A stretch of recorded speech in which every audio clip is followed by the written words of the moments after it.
Hello everyone, कैसे आप सब। आप सबका अपने चैनल में स्वागत है। आज मैं आपको एक कहानी सुनाने जा रहा हूँ जिसका टाइटल है बंधन। तो चलिए शुरू करते हैं। कृति बेटा। आवाज़ सुनते ही सुकृति चौंक कर बैठ जाती है। आज ये फ़ोन के अलार्म के बजाय ये माँ की आवाज़ कैसे। फिर उसे याद आता है, ओह मैं तो घर पर हूँ, माँ पापा के पास, और वो खो गई अपनी पिछली यादों में।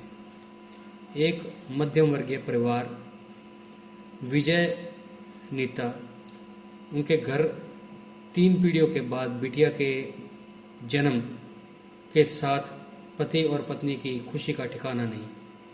उन्होंने सोच लिया था कि हम अपनी बिटिया को बहुत प्यार से पालेंगे और वो हर सुविधा देंगे जो लोग लड़कों को देते हैं। खूब पढ़ाएंगे लिखाएंगे। ऐसे ही बहुत लाड प्यार में बड़ी होने लगी वो। बहुत लाड प्यार में थोड़ी जिद्दी भी हो गई। उस शहर से 12वीं पास करने के बाद उसने जिद पकड़ ली कि दिल्ली से ग्रेजुएशन करेगी। पढ़ने में थोड़ी अच्छी थी। माता पिता भी तैयार हो गए कि भविष्य में अच्छा होगा कि वो अपने पैरों पर खड़ी होगी। वो भी हो गया। जैसे रिश्तेदार और छोटे शहरों में पड़ोसियों को ज़्यादा चिंता हो जाती है कि शादी नहीं करोगे तो क्या बेटी को अपने घर रखोगे। लोगों की बातें सुनते सुनते नीता और विजय के दिमाग में आने लगा कि शादी कर देनी चाहिए। आगे जो करना होगा वो अच्छे घर जाएगी और वहाँ से भी कर सकती है, क्योंकि वो सुंदर और जहीन तो थी ही।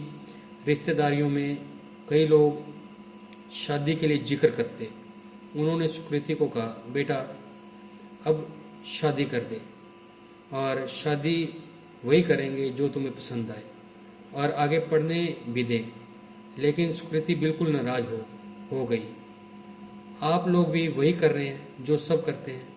मुझे अभी बिल्कुल भी शादी नहीं करनी, और शादी में जो पैसा खर्च करेंगे वो मुझे एमबीए करने के लिए दे दीजिए। मैं अपने पैरों पर खड़े हुए बिना शादी नहीं करूँगी। क्या करते, उन्हें मानना ही पड़ा। एमबीए के लिए चयनित होने वाला टेस्ट पास कर लिया और अच्छा कॉलेज में मिल गया उसको। सिम्बायोसिस पुणे चली गई वो पढ़ने, और हालांकि कुछ लोन भी लेना पड़ा विजय जी को, लेकिन कोई ज़्यादा मुश्किल नहीं था। एमबीए पूरा होने के साथ कैंपस सिलेक्शन से नौकरी भी मिल गई। उसे ज्वाइन कर लिया मुंबई में ही। अब माता पिता शादियां देखने लगे। सुकृति को कोई पसंद नहीं आ रहा था, और वो भी थोड़ी सी महत्वाकांक्षी हो चली थी। सारा ध्यान करियर पर ही था, जबकि कुछ तो गलत उसको सहन करना पड़ रहा था। ऑफिस में सहयोगियों के अंदर तक चुभती निगाहें, बॉस का बुलाकर बगल में खड़ा करना, किसी बहाने हाथ पकड़ लेना, कभी बातें करते करते कंधे पर जानबूझकर हाथ रख देना। लेकिन लड़कियों को तुरंत पता चल जाता है कि कौन कैसे देख रहा है, या हाथ भी छुआ तो ये सब वो सहन नहीं कर सकती। तो सोचती कि शादी हो जाए तो शायद नज़रें बदल जाएं लोगों की। पर समस्या यही कि हर लड़के में सब कुछ अपने हिसाब से देखती और मना कर देती। ऐसे ही 2 साल निकल गए और वो कंपनी छोड़ और अच्छी मल्टीनेशनल कंपनी में जॉब मिल गई और तरक्की भी हो गई। अब 2 और लड़कियां जो साथ में पीजी में थी उनको उसने छोड़ दिया और एक अकेले में फ्लैट ले लिया, और शाम को खाना बनाने के लिए, सफाई वगैरह के लिए मेड को भी रख लिया। शादी के लिए इतना मना किया कि माँ बाप परेशान हो गए। उन्होंने कहा, तुम भी कोई पसंद कर लो या हम कर दें, क्योंकि उन्हें तो अब दबी दबी जुबान में लोग कहने लग गए थे कि बेटे की शादी न करके उसकी कमाई खा रहे हैं, और वो शर्म से पानी पानी हो जाते। लेकिन सुकृति बोली, मेरे पास इतना समय नहीं है कि मैं लड़का देखूं। समय निकलता जा रहा था। सुकृति अपने काम में व्यस्त और लौट के आती तो खाना खा के धड़म से सो जाती। माँ से भी अब छुट्टी के दिन ही बात हो पाती। कभी थोड़ी बहुत तबीयत खराब हुई, छुट्टी ले ली। खाने वगैरह के लिए फ़ोन से ऑर्डर कर दिया। धीरे धीरे अब उसकी आदत हो गई अकेले अपनी मर्जी और बिना किसी बंधन के रहने की। उसने घर में भी कह दिया कि मुझे नहीं करनी शादी, मैं बंधन में नहीं रहना चाहती। 35 साल से ज़्यादा हो चुकी थी। वैसे ही लड़के नहीं मिल रहे थे, ऊपर से सुकृति ने मना कर दिया।